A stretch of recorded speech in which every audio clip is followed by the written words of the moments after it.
नमस्कार एवरीवन। तो टॉपिक देख के आप समझ गए होंगे कि हम किस सब्जेक्ट की रीडिंग शुरू करने वाले हैं। Yes, it is polity. तो मैं कैजुअली लक्ष्मीकांत को रीड करने जा रही हूँ और ये मेरी फर्स्ट रीडिंग है। तो ये रिकॉर्डिंग करने का मेरा पर्पस ये है कि मैं देखना चाहती हूँ कि मैं कितने आवर्स में अपनी ये फर्स्ट रीडिंग लक्ष्मीकांत की पूरी कर पाती हूँ। So let's get started. आज हम चैप्टर 1 से शुरू करेंगे, विच इज़ हिस्टोरिकल बैकग्राउंड। और इसमें हम ब्रिटिश राज जब आया इंडिया में तब से लेकर के इंडिया की इंडिपेंडेंस तक के जर्नी को बहुत ब्रीफ में देखने वाले हैं। सो this is the first page. The British came to India in 1600 as traders in the form of East India Company, which had the exclusive right of trading in India under a charter granted by Queen Elizabeth I. In 1765, the company, which till now had purely trading functions, obtained the Diwani. Diwani means rights over revenue and civil justice of Bengal, Bihar and Odisha. This started its career as a territorial power. So it started from 1765. This started its career as a territorial power. In 1858, in the wake of Sepoy Mutiny, the British Crown assumed direct responsibility for the governance of India. This rule continued until India was granted independence on 15th of August 1947. With independence came the need of Constitution as suggested by M.N. Roy, a pioneer of communist movement in India in 1934. A constituent assembly was formed for this purpose in 1946, and on January 26, 1950, the Constitution came into being. However, various features of the Indian Constitution and polity have their roots in British rule. There are certain events in the British rule that laid down the legal framework for the organization and functioning of government and administration in British India. These events have greatly influenced our constitution and polity. They are explained here in a chronological order. So, we are going to see the company rules from 1773 to 1858. First was the Regulating Act of 1773. This act is of great constitutional importance as A. It was the first step taken by British government to control and regulate the affairs of East India Company in India. B. It recognized for the first time the political and administrative functions of the company. And C. It laid the foundations of central administration in India. So features of the act were बहुत सारे हैं, 5 features इसमें mentioned है. It designated the governor of Bengal as the Governor General of Bengal and created an executive council of 4 members to assist him. So Governor General of Bengal को Governor General of Bengal बना दिया गया and created an executive council of 4 members to assist him. The first such Governor General was Lord Warren Hastings. It made the governors of Bombay and Madras presidencies subordinate to the Governor General of Bengal. Unlike earlier, when the 3 presidencies were independent of one another. It provided for the establishment of a Supreme Court at Calcutta in 1774, comprising 1 Chief Justice and 3 other judges. It prohibited the servants of the company from engaging in any private trade or accepting presents or bribes from the natives. So corruption के against ये लोग rule बना रहे थे.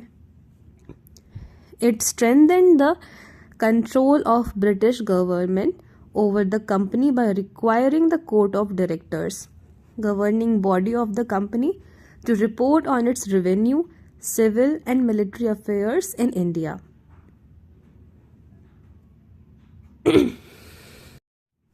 I'm really sorry for my voice.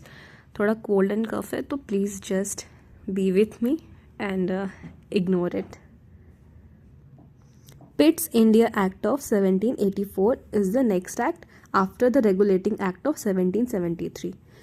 In a bid to rectify the defects of Regulating Act of 1773, the British Parliament passed the Amending Act of 1781, also known as the Act of Settlement. Which kind of settlement was it?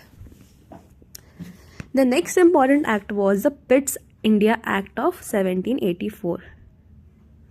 So, features of the act were: it distinguished between the commercial and political functions of the company. It allowed the court of directors to manage the commercial affairs but created a new body called Board of Control to manage the political affairs. Thus, it established a system of double government, जो कि commercial affairs भी देखे और political affairs भी देखे. It empowered the Board of Control to supervise and direct all operations of the civil and military government or revenues of the British possessions in India. Thus, the act was significant for two reasons. First, the company's territories in India were for the first time called the British possessions in India. The company's territories in India were for the first time called the British possessions in India, as they possessed those areas and localities. And the second, the British government was given the supreme control over company's affairs and its administration in India. तो east India company को अब British government was ruling, तो supreme control अब British government का हो गया. East India company was almost vanished. Next is charter act of 1833.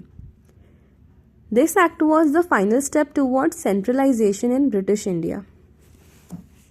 Features of the act were: it made the Governor General of Bengal as the Governor General of India.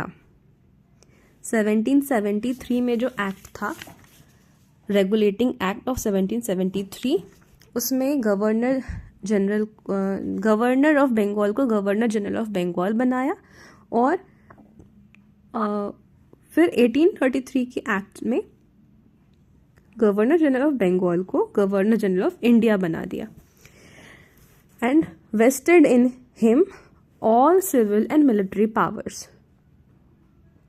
Thus, the act created for the first time a government of India having authority over the entire territorial area possessed by British in India. Lord William Bentinck was the first Governor General of India, and first Governor General of Bengal, जिनको governor of Bengal से governor general of Bengal बनाया गया, was Lord Warren Hastings, and first governor general of India was Lord William Bentinck. It deprived the governor of Bombay and Madras of their legislative powers. The Governor General of India was given exclusive legislative powers for the entire British India. The laws made under the previous acts were called as regulations, while laws made under this act were called as acts. तो पहले जो acts थे, Pitt's India act 1784 और regulating act of 1773, वो regulations थे, और जो laws charter act में बने वो एक्ट्स हो गए. It ended the activities of the East India Company as a commercial body, which became a purely administrative body. It provided that the company's territories in India were held by it in trust of His Majesty, his heirs, and successors. The Charter Act of 1833 attempted to introduce a system of open competition for selection of civil servants and stated that the Indian should not be debarred from holding any place, office, and employment under the company. However, this provision was negated after opposition from the Court of Directors. Charter Act of 1853. This was the last of the series of Charter Acts passed by British Parliament between 1793 and 1853. It was a significant constitutional landmark. Features of this act were like this. It separated for the first time the legislative and executive functions of the Governor General's Council.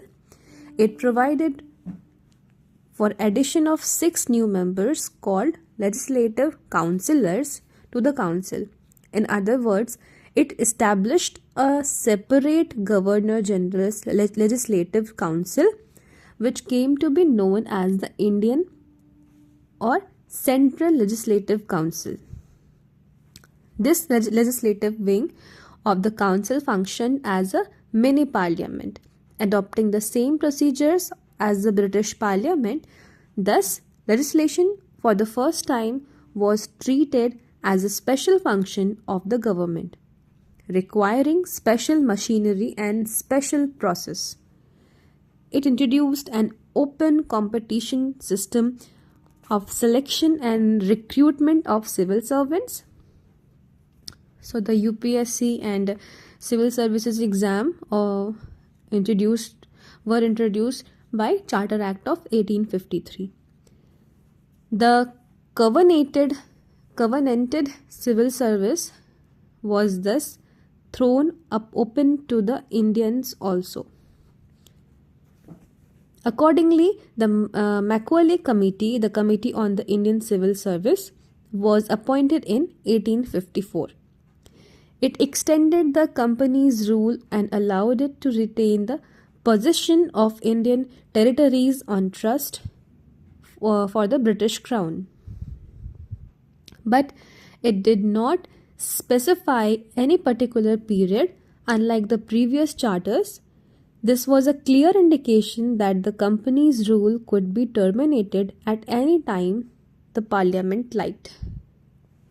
It introduced for the first time local representation in the Indian Central Legislative Council. Of the 6 new legislative members of the Governor General's Council, 4 members were appointed by the local, that is provincial governments of Madras, Bombay, Bengal and Agra. Now, the Crown rule from 1858 to 1947. The Government of India Act of 1858. This significant act was enacted in the wake of the revolt of 1857, also known as the First War of Independence or the Sepoy Mutiny. The act known as the Act for the Good Government of India. So, question can be asked that which act was known as the Act for the Good Government of India. So, the answer will be Government of India Act 1858.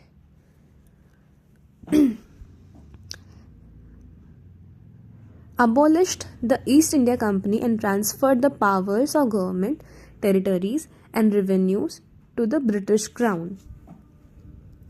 The features of this act are: it provided that India henceforth was to be governed by and in the name of Her Majesty. It changed the designation of the Governor General of India to that of Viceroy of India. So, journey कैसी रही? पहले वो governor of Bengal था, जो कि governor general of Bengal बना, and then governor general of India बना, और अब गवर्नर जनरल ऑफ इंडिया से वाइस रॉय ऑफ इंडिया हो गया. So he, the viceroy, was the direct representative of the British Crown in India. Lord Canning thus became the first Viceroy of India. It ended the system of double government by abolishing the Board of Control and Court of Directions. It created a new office, Secretary of State for India, vested with complete authority and control over Indian administration. The Secretary of State was a member of the British Cabinet and was responsible ultimately to the British Parliament. It established a 15-member Council of India to assist the Secretary of State for India. The council was an advisory body. The Secretary of State was made the chairman of the council. It constituted the Secretary of State in council as a body corporate, capable of suing and being sued in India and in England. Sorry for my pronunciation. Suing or sued should be pronounced differently, I guess, but it's okay. I will learn. The Act of 1858 was, however, largely confined to the improvement of the administrative machinery by which the Indian government was to be supervised and controlled in England. It did not alter in any substantial way the system of government that prevailed in India. Now, Indian Councils Act of 1861, 1892 and 1909.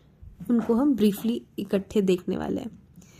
After the Great Revolt of 1857, the British government felt the necessity of seeking the cooperation of Indians in the administration of their country. In pursuance of this policy of association, 3 acts were enacted by British Parliament in 1861, 1892 and 1909. The Indian Councils Act of 1861 is an important landmark in the constitutional and political history of India. So the features of the Act of 1861 were: it made a beginning of representative institutions by associating Indians with the lawmaking process. It thus provided that the Viceroy should nominate some Indians as non-official members of his expanded council. In 1862, Lord Canning, the then Viceroy, nominated 3 Indians to his legislative council: the Raja of Benares, the Maharaja of Patiala and Sir Dinkar Rao. It initiated the process of decentralization by restoring the legislative powers to the Bombay and Madras presidencies. It thus reversed the centralizing tendency that started from the Regulating Act of 1773 and reached its climax under the Charter Act of 1833. This policy of legislative devolution resulted in the grant of almost complete internal autonomy to the provinces in 1937. It also provided for the establishment of new legislative councils for Bengal, Western Frontier Province, that is NWFP, and Punjab, which were established in 1862, 1866 and 1897 respectively.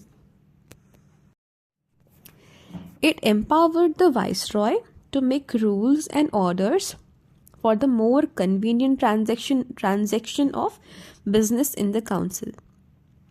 It also have a recognition to the portfolio system introduced by Lord Canning in 1859. Under this, A member of the Viceroy's Council was made in charge of one or more departments of the government and was authorized to issue final orders on behalf of Council on matters of his departments. It empowered the Viceroy to issue ordinances without the concurrence of the Legislative Council during an emergency. The life of such an ordinance was 6 months. Now the features of Act of 1892. It increased the number of additional, that is non-official members in the central and provincial legislative councils, but maintained the official majority in them.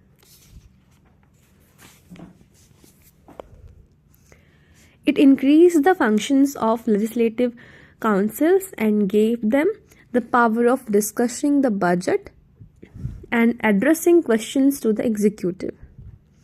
It provided for the nomination of some non-official members of the Central Legislative Council by the Viceroy on the recommendation of the Provincial Legislative Councils and the Bengal Chamber of Commerce, and B. that of Provincial Legislative Councils by the governors on the recommendation of the district boards, municipalities, universities, trade associations, zamindars and chambers. The Act made a limited and indirect provision for the use of election in filling up some of the non-official seats both in the central and provincial legislative councils. The word election was, however, not used in the Act. The process was described as nomination made on the recommendation of certain bodies. Election की जगह ऐसे describe किया गया. The process was described as nomination made on the recommendation of certain bodies. Now, features of the Act of 1909. This Act is also known as Morley-Minto Reforms. The Act of 1909 is also known as Morley-Minto Reforms. Lord Morley was the then Secretary of State for India and Lord Minto was then Viceroy of India. It considerably increased the size of legislative councils, both central and provincial. The number of members in the Central Legislative Council was raised from 16 to 60. The number of members in the Provincial Legislative Council was not uniform. Central में तो fix कर दिया गया 60, लेकिन the number of members in the provincial legislative councils was not uniform, वो बदलता रहता था. It retained official majority in the Central Legislative Council but allowed the provincial legislative councils to have non-official majority. It enlarged the deliberative functions of the legislative councils at both the levels. For example, members were allowed to ask supplementary questions, move resolutions on the budget, and so on. It provided for the first time for the association of Indians with the executive councils of the Viceroy and governors. Satyendra Prasad Sinha became the first Indian to join the Viceroy's Executive Council. He was appointed as a law member. It introduced a system of communal representation for Muslims by accepting the concept of separate electorate. Under this, the Muslim members were to be elected only by Muslim voters. Thus, the Act legalized communalism and Lord Minto came to be known as father of communal electorate. It also provided for the separate representation of presidency corporations, chambers of commerce, and universities and zamindars. The Government of India Act of 1919. Very important it is. On August 20, 1917, The British government declared for the first time that its objective was the gradual introduction of responsible government in India. The Government of India Act of 1919 was thus enacted, which came into force in 1921. This act was also known as Montagu-Chelmsford Reforms. Montagu was the Secretary of State for India and Lord Chelmsford was the Viceroy of India. Features of the act were: it relaxed the central control over the provinces by demarcating and separating the central and provincial subjects. The central and provincial legislatures were authorized to make laws on their respective list of subjects. However, the structure of government continued to be centralized and unitary. It further divided the provincial subjects into two parts: transferred and reserved. The transferred subjects were to be administered by the governor with the aid of ministers responsible to the legislative council.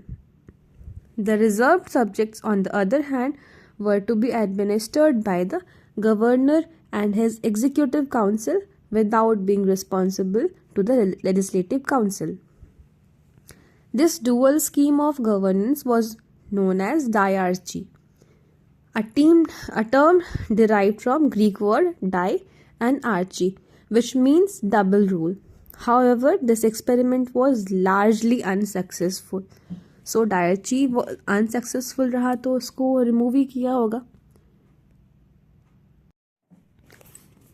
It introduced for the first time bicameralism and direct elections in the country. Thus, the Indian Legislative Council was replaced by a bicameral legislature consisting of an upper house, that is Council of State, and a lower house, that is Legislative Assembly.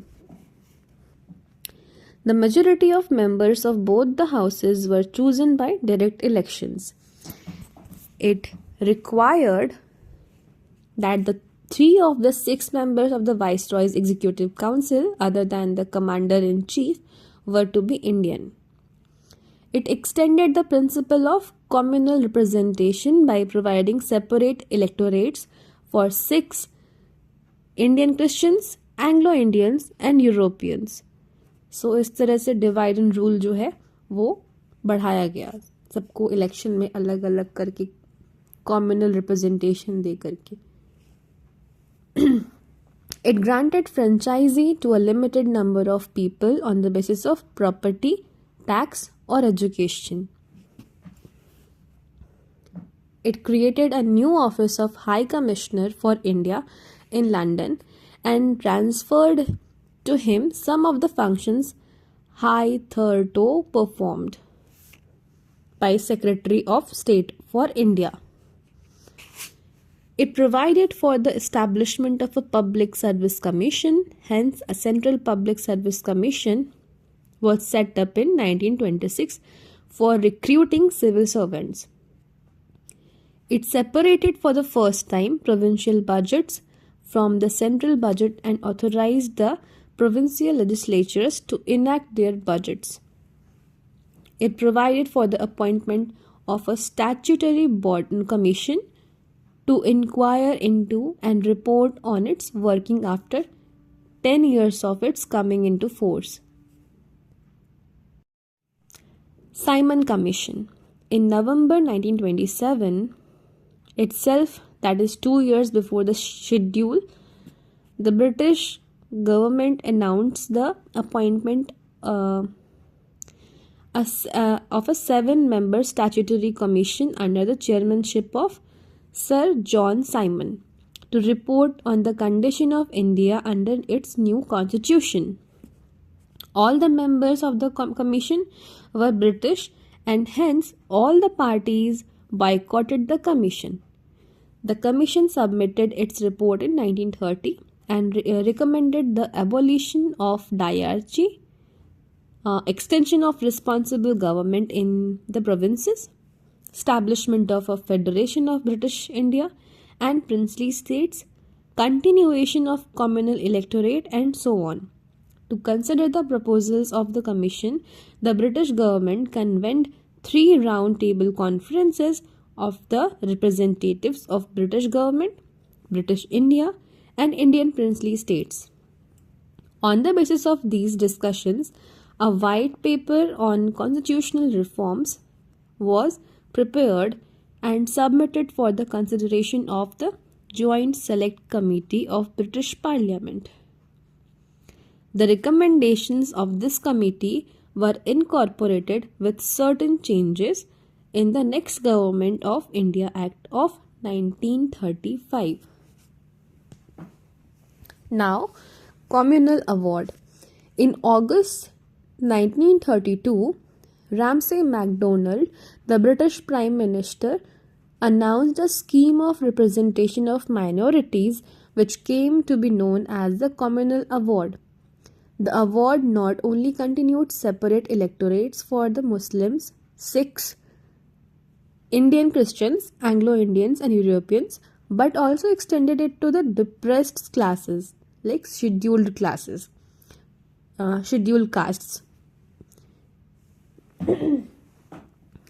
Gandhiji was distressed over this extension of the principle of communal representation to the depressed classes and undertook fast unto death in Yeravada jail, Pune, to get the award modified. At last, there was an agreement between the leaders of Congress and the depressed classes. The agreement, known as Pune Pact, retained the Hindu joint electorate and gave reserved seats to depressed classes. Government of India Act of 1935. Features of this act we will discuss. The act marked a second milestone towards a completely responsible government in India. It was a lengthy and detailed document having 321 sections and 10 schedules. So, features of the act were: it provided for the establishment of an all India federation consisting of provinces and princely states as units. The act divided the powers between the centre and units in terms of 3 lists. Federal list for the centre with 59 items, provincial list for provinces with 54 items, and the concurrent list for the both with 36 items. Residuary powers were given to the viceroy. However, the federation never came into being as the princely states did not join it. It abolished diarchy in the provinces and introduced provincial autonomy in its place. The provinces were allowed to act as autonomous units of administration in their defined spheres. Moreover, the act introduced responsible governments in provinces. That is, the governor was required to act with the advice of ministers responsible to the provincial legislature. This came into effect in 1937 and was discontinued in 1939.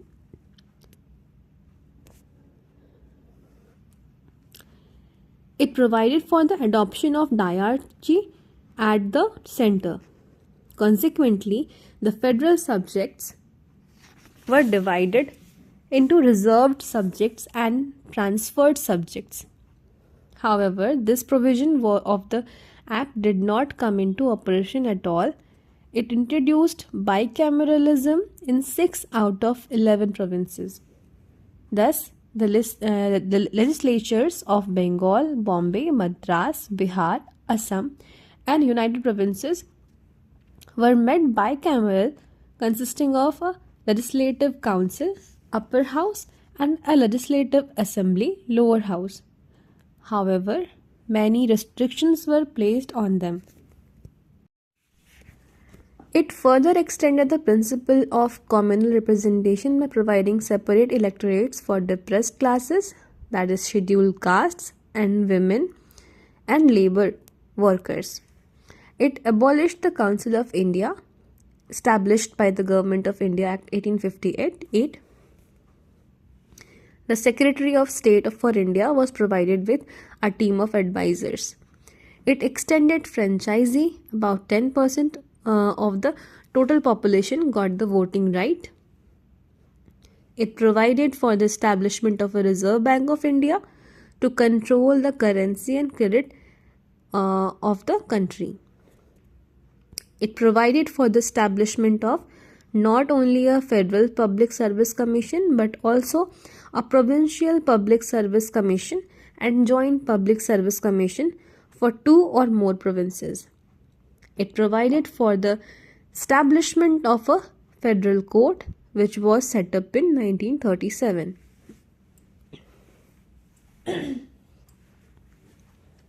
Now, Indian Independence Act of 1947. On February 20, 1947, the British Prime Minister Clement Attlee declared that the British rule in India would end by June 30, 1948, after which the power would be transferred to responsible Indian hands. This announcement was followed by the agitation by the Muslim League demanding partition of the country. Again, on June 3, 1947, the British government made it clear that any constitution framed by the Constituent Assembly of India, formed in 1946, cannot apply to those parts of the country which were unwilling to accept it. On the same day, on June 3, 1947, Lord Mountbatten, the Viceroy of India, put forth the partition plan known as Mountbatten Plan. The plan was accepted by the Congress and the Muslim League. Immediate effect was given to the plan by enacting the Indian Independence Act 1947.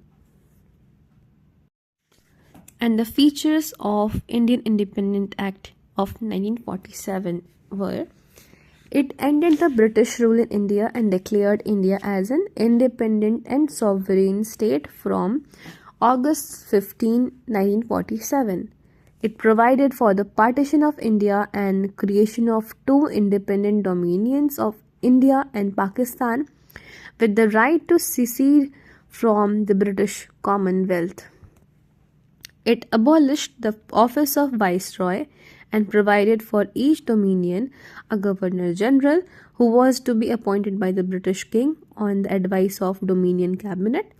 His Majesty's government in Britain was to have no responsibility with respect to the government of India or Pakistan.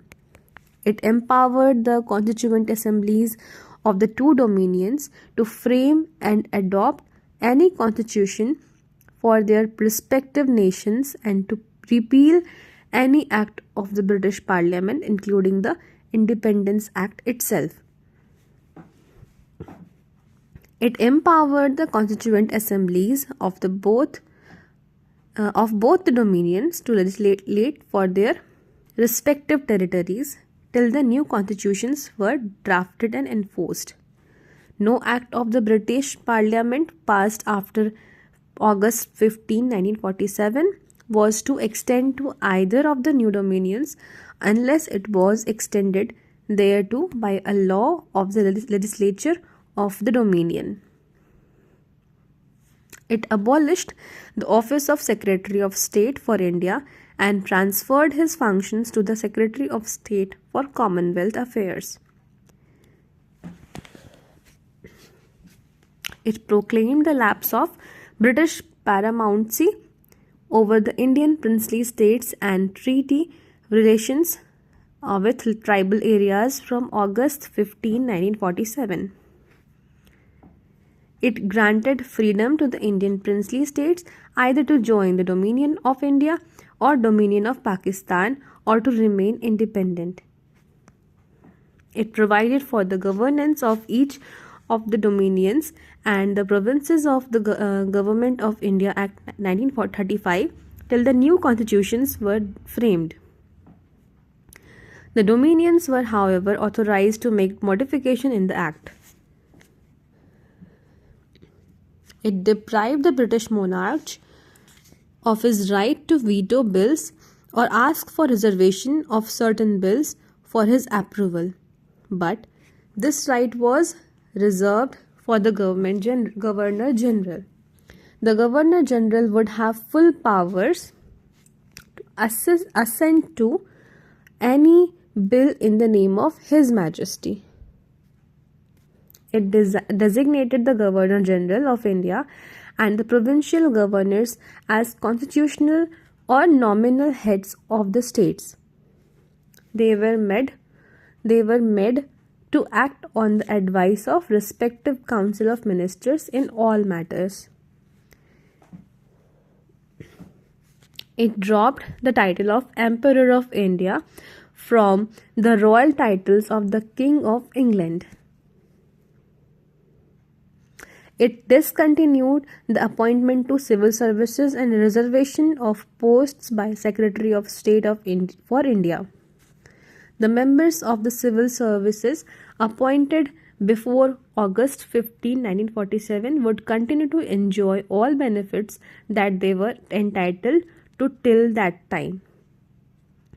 At the stroke of midnight of 14th and 15th of August 1947, the British rule came to an end and power was transferred to the two new independent dominions of India and Pakistan. Lord Mountbatten became the first Governor General of the new dominion of India. He swore in Jawaharlal Nehru as the first Prime Minister of India, independent India. The Constituent Assembly of India, formed in 1946, became the Parliament of the Indian Dominion. Here are the name of the members of interim government 1946 and the portfolios they held. So there are 14 members listed in interim government 1946. They were Jawaharlal Nehru for External Affairs and Commonwealth Relations, Sardar Vallabhbhai Patel, Home, Information and Broadcasting, Dr. Rajendra Prasad for Food and Agriculture, Dr. John Mathai for Industries and Supplies, Jagjeevan Ram for Labour, Sardar Baldev Singh for Defence, C.H. Bhabha for Works, Mines and Power, Liaquat Ali Khan for Finance, Abdur Rab Nistar for Posts and Air, Asaf Ali for Railways and Transport, C. Rajagopalachari for Education and Arts, I. Chundrigar for Commerce, Ghaznafar Ali Khan for Health, Joginder Nath Mandal for Law. In note, there is the members of the interim government were members of the Viceroy's Executive Council. The Viceroy continued to be the head of the council, but Jawaharlal Nehru was designated as the Vice President of the council. And the first Cabinet of Free India, 1947, it also constituted 14 members, and they were Jawaharlal Nehru, the Prime Minister, External Affairs and Commonwealth Relations, Scientific Research,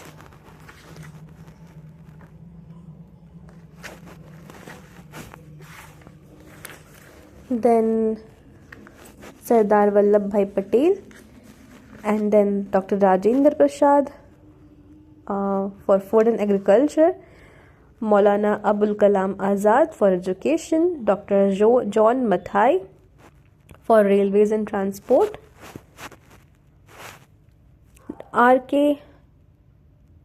Shanmugam Chetty for Finance, Dr. B.R. Ambedkar for Law, Jagjeevan Ram for Labour, Sardar Baldev Singh for Defence, Rajkumari Amrit Kaur for Health, C.H. Bhabha for Commerce, Rafi Ahmed Kedwai for communication, Dr. Shyam Prasad Mukherjee for industries and supplies, and the 14th is V.N. Gadgil for works, minds and powers. Second number पे जो doctor Vallabh भाई पटेल मैंने बोला वो इन दोनों pages में mention नहीं है, so this was missing, may be इस वाले प्रिंट में रह गया हो या पता नहीं. सो इन दिस वे अब हमारा जो चैप्टर 1 है वो यहाँ पे फिनिश होता है. Thank you so much. तो इस तरह से हमने ऑलमोस्ट 45 मिनट्स में chapter 1 that is historical background उसको कंप्लीट कर लिया है. So this is our first milestone. तो उसके लिए I am congratulating myself and you all. Thank you so much and मिलते हैं नेक्स्ट चैप्टर के साथ. टिल देन, जय हिंद, जय भारत.